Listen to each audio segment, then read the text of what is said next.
দেখুন, কলিযুগের রাজা হচ্ছে রাহু। আর এই রাহু যদি মানুষের ক্ষেত্রে খারাপ হয়ে যায় না, তাহলে মানুষকে ধুলোয় মিশিয়ে দিতেও কিন্তু খুব বেশি দেরি করে না।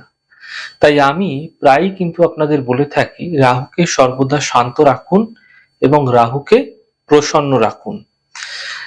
যদি দেখছেন অশুভ রাহুর প্রভাবের কারণে মানসিক পীড়া ভোগ করছেন, সর্বদা পরিবারকে নিয়ে, কাছের মানুষদের নিয়ে মানসিক ঝঞ্ঝাট, সমস্যা, অস্থিরতা লেগে রয়েছে, কোনো ক্ষেত্রে সঠিক কোনো সিদ্ধান্তে আপনি আসতে পারছেন না, কোনো সিদ্ধান্ত আপনি নিতে পারছেন না, কোনো ক্ষেত্রেই সিদ্ধান্ত আপনি নিতে পারছেন না, যে কোনো ক্ষেত্রে হতে পারে।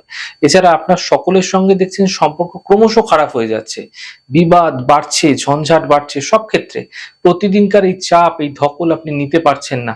আপনি মানসিক দিক থেকে শান্তি চান, কিন্তু কোনো একটা বাঁধন যেন আপনাকে বেঁধে রেখেছে।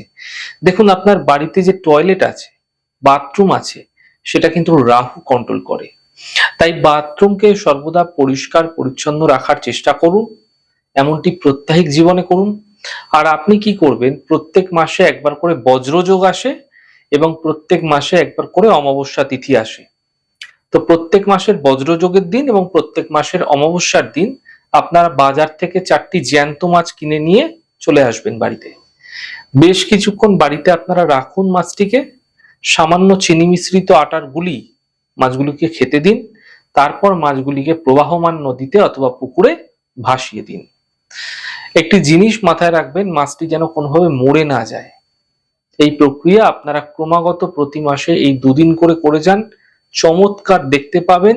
যে বাঁধনের মধ্যে আপনি আটকা পড়ে আছেন, মানসিক অস্থিরতায় সর্বদা ভুগছেন, যে চঞ্চলতা সর্বদা আপনার মনের মধ্যে বাসা বাঁধছিল, কোনো সিদ্ধান্ত নিতে পারছিলেন না, সকলের সঙ্গে সম্পর্কের যে অবনতি ঘটছিল, সেগুলো ধীরে ধীরে ঠিক হতে নিজেরাই খুব দ্রুত দেখতে পাবেন।